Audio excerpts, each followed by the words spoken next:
Ya, aku mau lanjut ngebahas ciri-ciri NPD yang lain yang sangat mudah kita deteksi, yaitu smear campaign dan triangulation. Jadi di NPD itu mereka itu seneng banget nih menghancurkan nama baik dari supply-nya. Jadi kalau misalnya kamu adalah istri dari seorang NPD, maka suami kamu akan dengan senang hati gitu ya di belakang kamu menjelek-jelekan kamu sebagai istri yang buruk ke keluarga kamu, keluarga dia, teman-teman dia, sehingga image yang muncul tentang kamu menjadi sangat jelek. Nah, itu namanya smear campaign.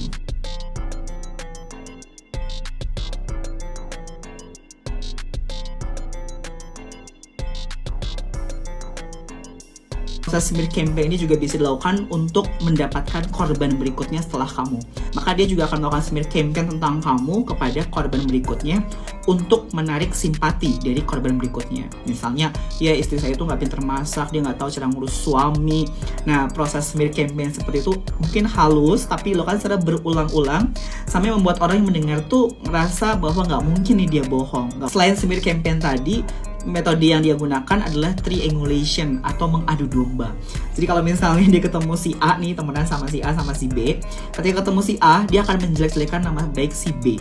Tapi ketika ketemu si B, dia akan menghancurkan nama baik si A. Nanti dia ketemu lagi sama si C, dia akan bilang bahwa kok si A sama si B kayaknya nggak akur ya. Padahal dia yang membuat situasi A dan B itu seolah-olah saling membenci.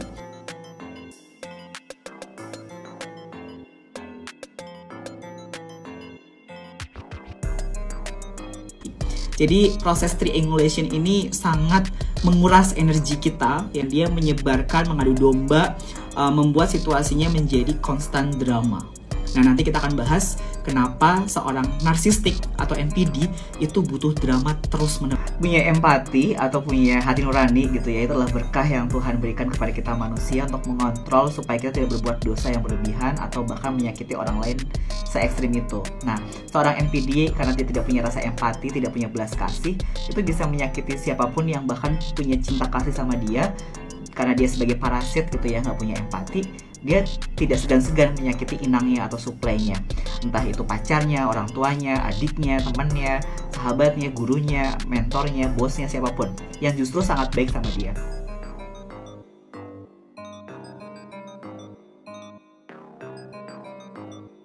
Nah, mungkin kalau kita lihat berita akhir-akhir ini sangat mencengangkan. Contohnya, seorang anak yang terbiasa dapat uang dari ibunya yang bekerja sebagai TKW di luar negeri, kemudian pas pulang nggak dikasih uang lagi karena terlalu dihambur-hamburkan uangnya, sehingga menghasilkan reaksi emosional yang luar biasa dari si anak sampai ke tahap membunuh ibunya sendiri.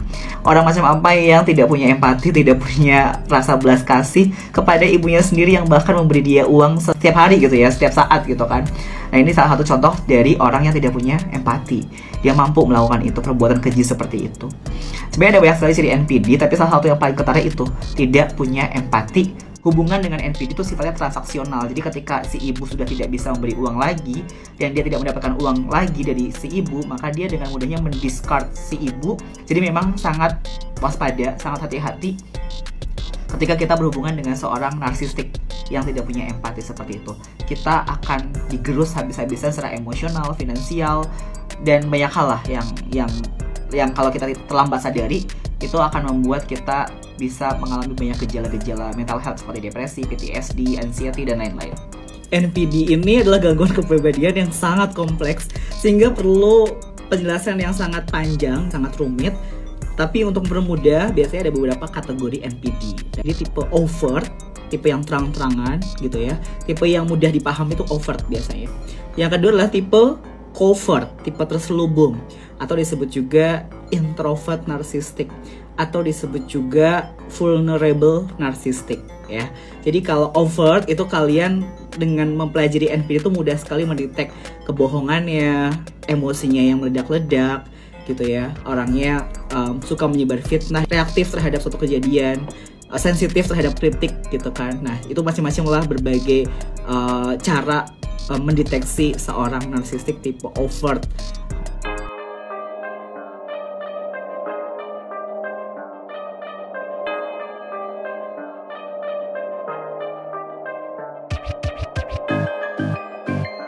itu mudah. Tapi kalau tipe covert itu susah karena terselubung dia. Di depan kita sangat manis, di depan semua orang sangat manis, tapi suatu ketika dia sudah menunjukkan jati dirinya, dia akan melakukan hal-hal yang abusive terhadap kita tanpa orang lain ketahui. Bahkan kalaupun kita mau cerita pasti bingung gitu ya, karena orang-orang taunya dia orang yang baik gitu. Jadi tipe covert dia terselubung sekali.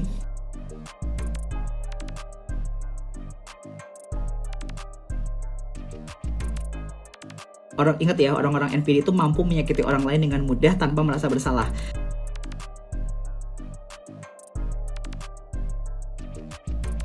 Aku mau ingetin efek berhubungan dengan NPD, salah satunya adalah kena fitnah. Karena NPD ini jago banget bikin smear campaign. Pokoknya dari awal gitu ya, intensinya NPD itu pengen menghancurkan nama kamu. Kenapa? Supaya dia merasa punya power, dia merasa lebih dari kamu gitu kan. Jadi dari awal tuh intensi udah jahat, udah pengen mengungguli kamu dengan cara yang jelek, dengan cara menjatuhkan nama kamu, bisa pelan-pelan, tipis, lembut gitu ya, diulang-ulang. Nah lama-lama orang percaya, karena kebohongan yang diulang-ulang, orang pada akhirnya percaya. Dan apalagi kalau dia tahu hal-hal kecil tentang kamu, bisa dia jadikan bahan fitnah gitu ya, diplesetin, dibuat setengah fakta juga bisa gitu ya. Jadi misalnya kamu tuh nggak bisa mudik karena kerjaan lagi banyak atau kamu lagi sakit. Nah nanti orang yang NPD ini bisa memfitnah dengan bilang, dia mah nggak pulang, aku mah bisa apa, diem aja deh, udah biasa, udah paham gitu. Kebayang ya betapa jagonya manipulatifnya seorang NPD. Semakin tua seorang NPD, kejahatannya, kenarsistikannya gitu ya, itu semakin parah, semakin tidak ada rasa bersalah sama sekali. Bayangin deh, manusia nggak punya rasa bersalah, nggak punya empati, yang ngomong apapun seenaknya terserah dia.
Profesi apa yang paling banyak NPD atau narsisisnya? Aku coba lempar dulu ke kalian, tebak-tebakan.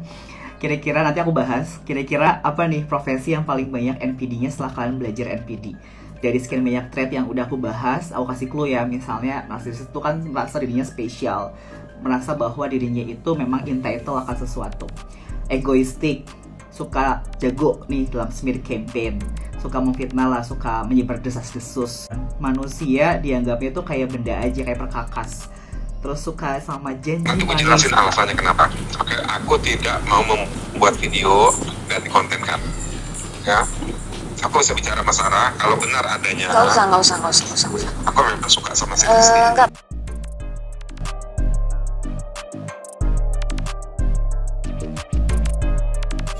Justru si Sarap ini yang 11-12 sama tulangnya ya, ini adalah komenan si Sarap di akun TikTok laki-laki yang dia suka, yang saya bilang satu sinodi sama kami, yang dia marah cemburu besar gara-gara si laki-laki itu berteman sama aku. Nah jadi dia di situ ada beberapa akun TikTok yang masih terus teror, yang masih terus menguntit-nguntit akun TikTok si laki-laki itu.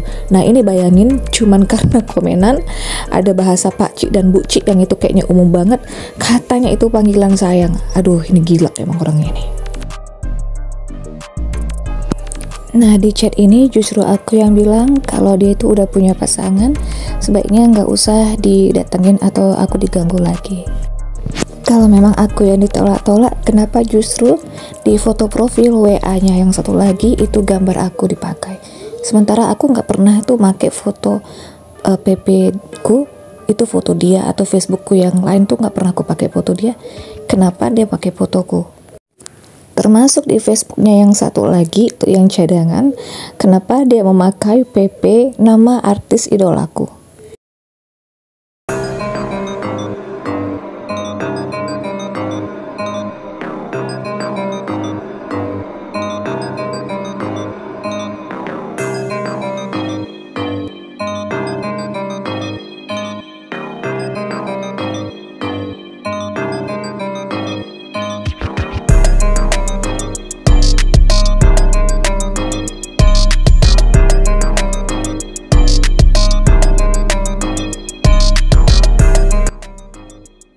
Terlebih waktu aku itu dipanggil khotbah ya, karena dia tuh nggak pernah dipanggil khotbah di mimbar di gereja.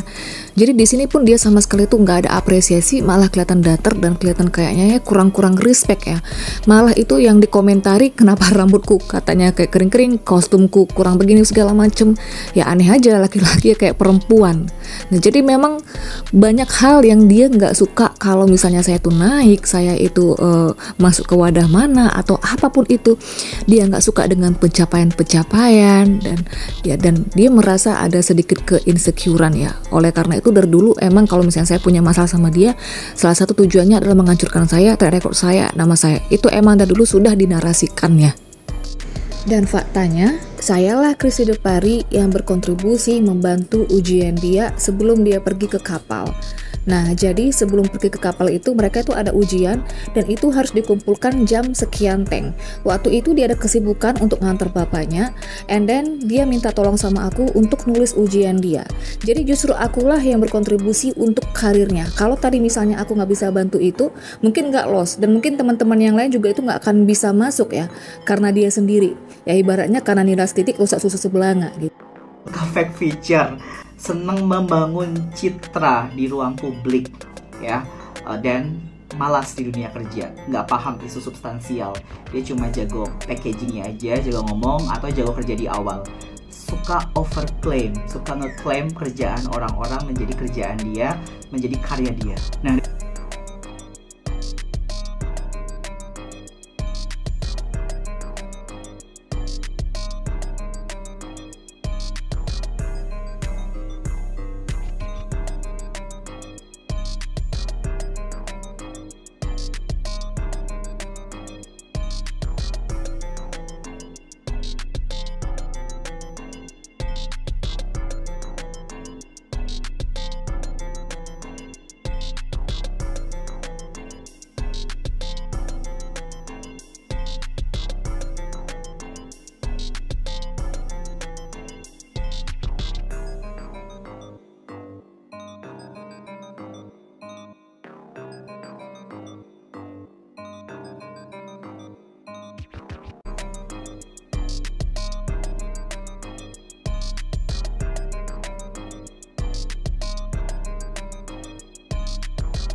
laku aja sialan. Dia tahu ada, dia kan orang tembak langsung. Dia tahu bos, ya mau Tegal itu pun dibilang buaya. Apa urusan gua mau ngebuayain dia? Kok gua dibilang buaya? Aneh dia orang ini, udah kerasukan orang suka buaya kan begitu. Ideolog sanggul kan. Nah ini eksploitasi lah, kalau gue bilang itu dieksploitasi lah. Nah dia ini kan boru ya, memang boru itu anak perempuan. Memang kebanyakan sih di Batak memang yang lebih ngurus orang tua memang boru. Tetapi borunya disuruh kawin dulu, bener nggak? Pantes mentalnya agak rusak gitu ya. Iya, mas gue gini, ya mungkin mamanya udah nggak bisa cari buat dia, namanya udah sakit-sakitan. Iya kakak-kakaknya dong nyariin. Nanti kan dia dapat suami nih bagus. Itu dia, di situ dia sakit. Gitu. Tapi memang gini kan, Sebenarnya sih banyak yang perempuan begitu ya. Gini, kalau satu sisi dari sisi perempuan ya, aku bisa sih memahamin orang-orang yang misalnya kayak udah mau nikah tiba-tiba ditinggal merit, atau ada yang mungkin udah lama tahunan cowoknya selingkuh misalnya, atau ada dijanjikan apa begini tiba-tiba ya biasalah begitu ya. Dan memang ada banyak sih yang kulihat begitu. Memang sama perempuan itu bisa sakit gitu ya, cuman kan begini, orang bisa memilih ya dengan rasa sakitnya itu. Dia lebih, misalnya dia belajar buat itu jadi satu pengalaman, lebih hati-hati